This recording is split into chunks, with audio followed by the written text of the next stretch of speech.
My thoughts on meeting your heroes or going and doing any type of meet and greets. I have done a few meet and greets. I will tell you the cheaper I have paid, the better the experience.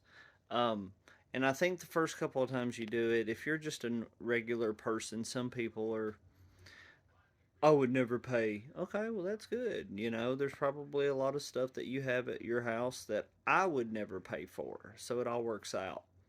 I think also I've met people that don't really have a favorite movie. I've met people that don't have a favorite band. I've met people that just don't care about that kind of stuff.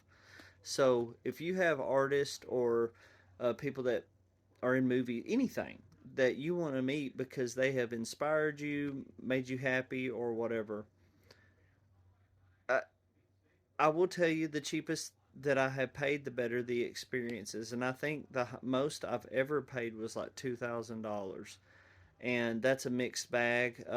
So if you follow the channel, there's absolutely going to be an interesting story with that I plan on sharing, and it is about the band Kiss, the good and the bad of my meet and greet, and what made it worse, which was McGee management. Um, Not Doc McGee personally, but whoever I talked to through email was just horrible. But I met Janie Lane and I met Jack Russell. I met quite a bit of people that Blackie Lawless.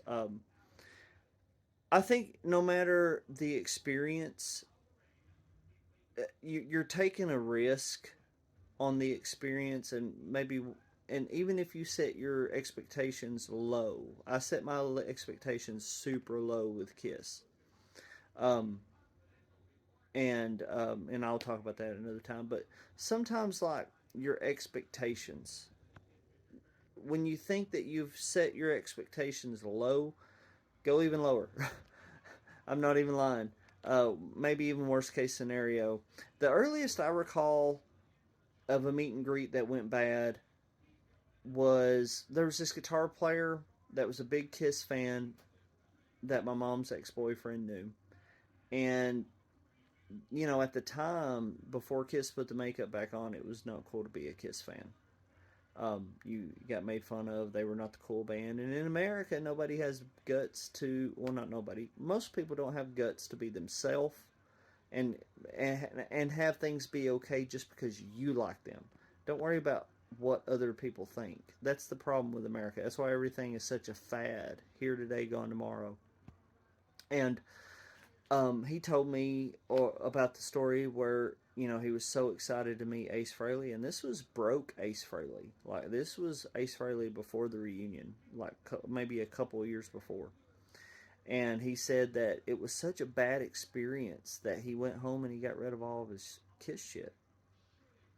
And I just remember thinking, I would never do that. Even in the bad experience, I'm not gonna throw away uh, the the amount of hours, times, and decades and impact that they've had in my life. But I look at it as, hey, that's a story I want corrected.